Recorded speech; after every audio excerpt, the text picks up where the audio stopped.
श्री वामन पुराण 41वां अध्याय।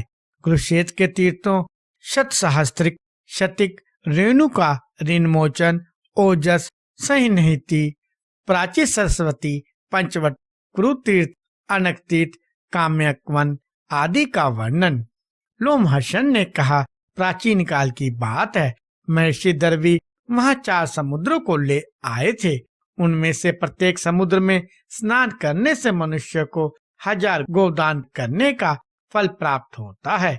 द्विजोत्तमों, उस तीर्थ में जो तपस्या की जाती है वह पापी द्वारा की गई होने पर भी सिद्ध हो जाती है। द्विजों, वहाँ शत सहस्त्रिक एवं शतिक नाम के 2 तीर्थ हैं। उन दोनों ही तीर्थों में स्नान करने वाला मनुष्य 1000 गोदान करने का फल प्राप्त करता है। वहीं सरस्वती तट पर सोम तीर्थ भी स्थित है, जिसमें स्नान करने से पुरुष राजसूय यज्ञ का फल प्राप्त करता है।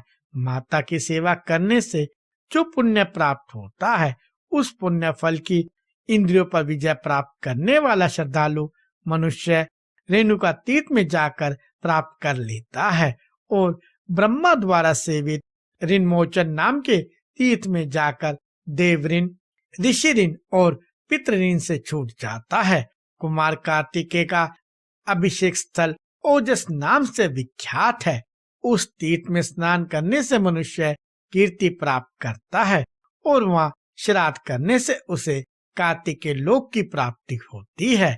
चैत मास की शुक्ला षष्ठी तिथि में जो मनुष्य वहाँ श्राद्ध करेगा, वह गया में श्राद्ध करने से जो पुण्य प्राप्त होता है, उस पुण्य को प्राप्त करता है।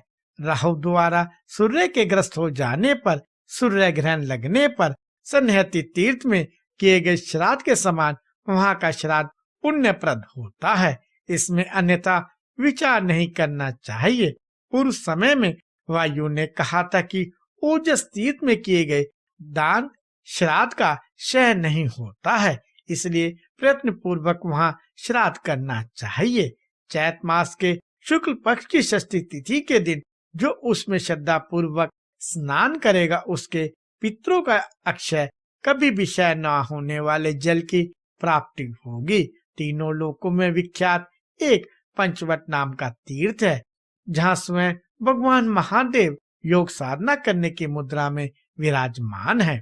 उस पंचवट स्थान पर स्नान करके देवादिदेव महादेव की पूजा करने वाला मनुष्य गणपति का पद और देवताओं के साथ आनंद प्राप्त करता हुआ प्रसन्न रहता है।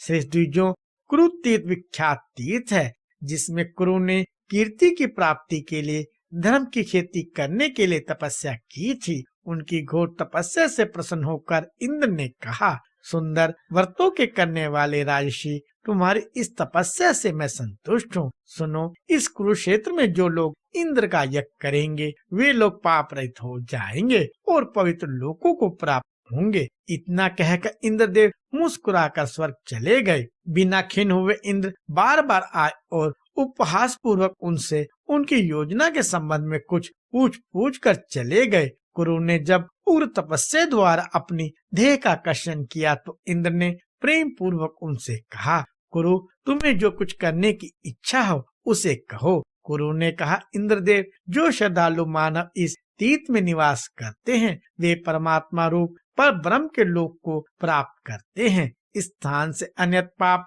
करने वाले एवं पंचपातकों से दूषित मनुष्य भी इस तीर्थ में स्नान करने से मुक्त होकर परम गति को प्राप्त करता है। लोमहर्षण ने कहा, श्रेष्ठ ब्राह्मणों, कुरुक्षेत्र में कुरु तीर्थ सर्वाधिक पवित्र है। उसका दर्शन कर पापात्मा मनुष्य भी मोक्ष प्राप्त कर लेता है तथा कुरु तीर्थ में स्नान कर पापों से छूट जाता है एवं गुरु की आज्ञा से परम पद मोक्ष को प्राप्त करता है। फिर कुरु तीर्थ में स्नान करने के बाद शिव द्वार में स्थित स्वर्ग द्वार को जाएं और स्नान करें, क्योंकि वहाँ शिव द्वार में स्नान करने से मनुष्य परम पद को प्राप्त करता है। शिव द्वार जाने के पश्चात तीनों लोकों में विख्यात अंडक नाम के तीर्थ में जाएं।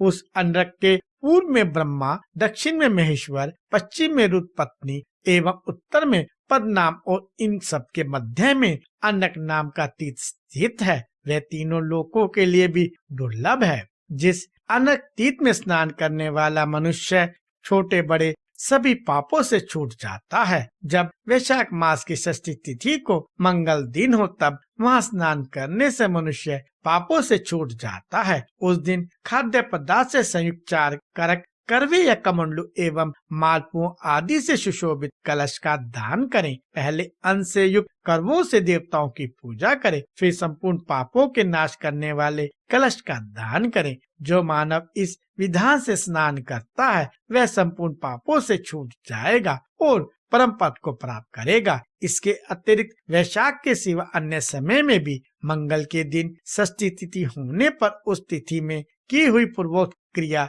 मुक्ति देने वाली होगी। श्रेष्ठ द्विजो, वही समस्त पापों का विनाश करने वाला तीर्थ शिरोमणि काम्यक नाम का एक तीर्थ है। जो मनुष्य उसमें स्नान करता है वह सभी देवों की अनुमति से परम पद को प्राप्त करता है।